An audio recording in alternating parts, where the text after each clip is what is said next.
It's showtime! Grabe ang itinaas sa ratings. Yan ang pag-uusapan natin sa average ratings episode ng dalawang noontime show dito sa bansa ang It's Showtime at Eat Bulaga. Pero bago yan mga kaparokya ay humiling ako na pakisubscribe ang aking YouTube channel. Pakiclick ang bell icon para una kayong ma-notify sa mga bagong video na ilalabas ko. At pakidamay nyo na din na i-follow ang aking Facebook page na Mega TV at ang aking TikTok account na Kaparokya TV. Maraming salamat!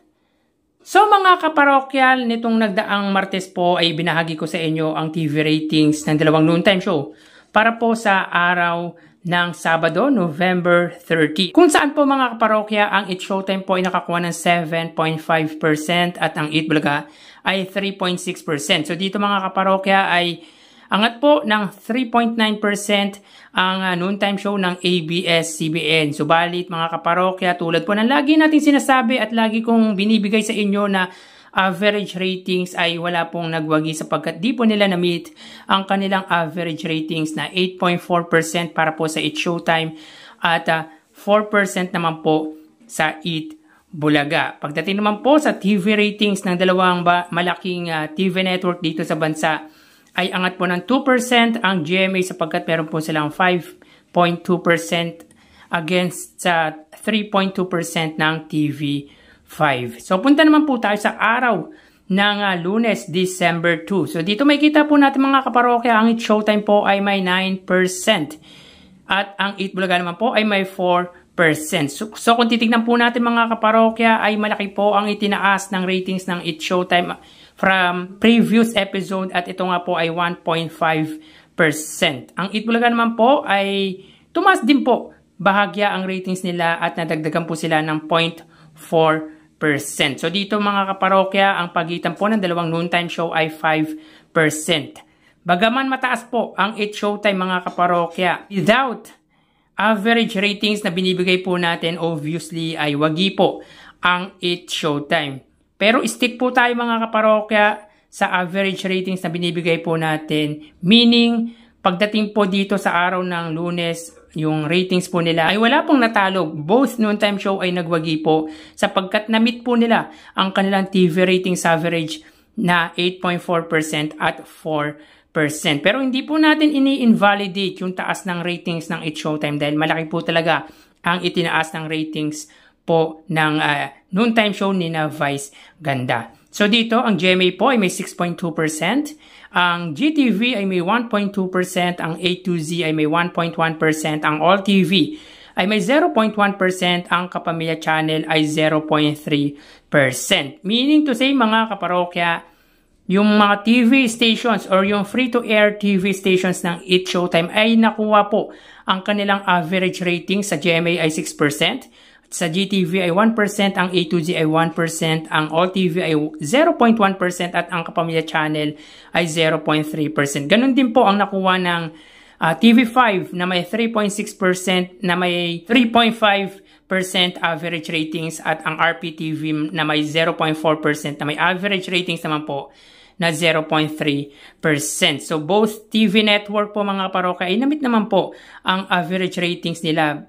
Pero mga kaparokya dito ay angat po ng 2.6% ang GMA sa kapatid network. So again dito mga kaparokya, mataas po ang tinaas or idinagdag ng It's Showtime pagdating sa TV ratings. Pero again, wala pong natalo. Both noontime show po ay nagwagi para po sa araw ng Lunes. So tara ating alamin ang online viewership ng dalawang bigating noontime show.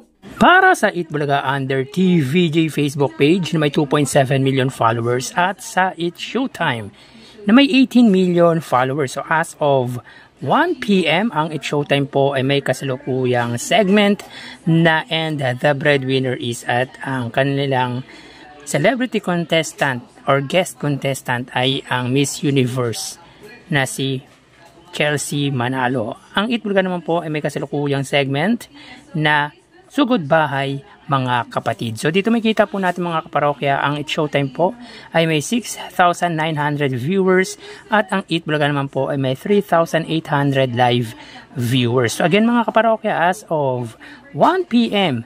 Ang It's Showtime ay may 7,000 viewers at ang Eat Bulaga naman po ay may 3,800 live viewers na katumbas po ng 4,000 viewers. So punta naman po tayo sa TV Network YouTube channel ng dalawang noontime show.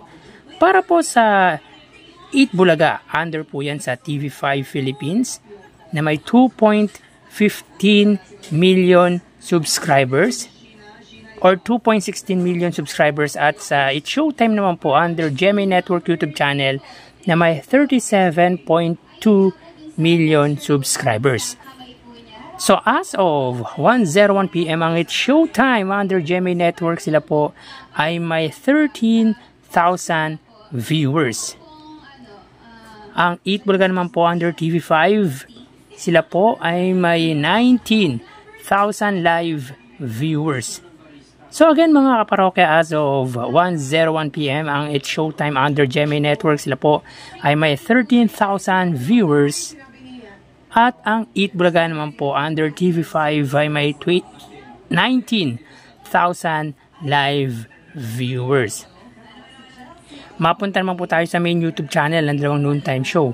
Para po sa It's Showtime, under po yan sa kanilang main YouTube channel na ABS-CBN It's Showtime na may 2.46 million subscribers, at sa Eat Bulaga naman po under sa Eat Bulaga TVJ YouTube channel na may kasalukuyan subscribers na 1.18 million. So as of 1:02 p.m. ang It's Showtime, sila po ay may 70,000 viewers.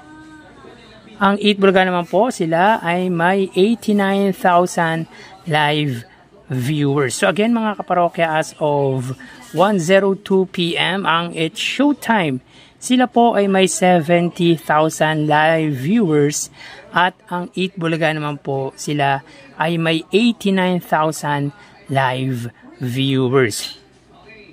So ulitin ko po ang segment ng dalawang noontime show. Ang It's Showtime po ay ang And the Breadwinner Is, at ang Eat Bulaga naman po ay Sugod Bahay mga kapatid.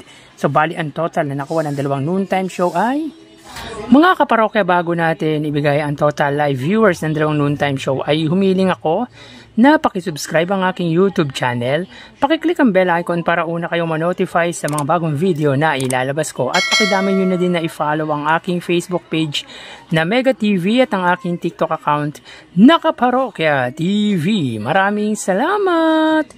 So bali ang total na nakuha po ng It's Showtime ay 90,000 viewers, 7,000 sa Facebook Live, 13,000 sa TV Network YouTube channel, at 70,000 naman po sa main YouTube channel. Ang Eat Bulaga naman po ay nakakuha ng 112,000 viewers, 4,000 sa Facebook Live, 19,000 sa TV Network YouTube channel, at 89,000 naman po sa main YouTube channel. So again, ang It's Showtime po ay may total na 90,000 viewers, at ang Eat Bulaga naman po ay 112,000 live viewers. So dito mga kaparokya, sa unang yugto ay angat po ng 22,000 viewers ang noontime show po ng Iconic Trio. So yan po ang lumalabas sa kanilang online viewership as of 1:04 p.m. At mamaya ho, magbabalik pa po tayo sa ikalawang bahagi ng ating online views update ng dalawang noontime show. So magpapaalam po muna pansamantala mga kaparokya. Magsiingat po tayo.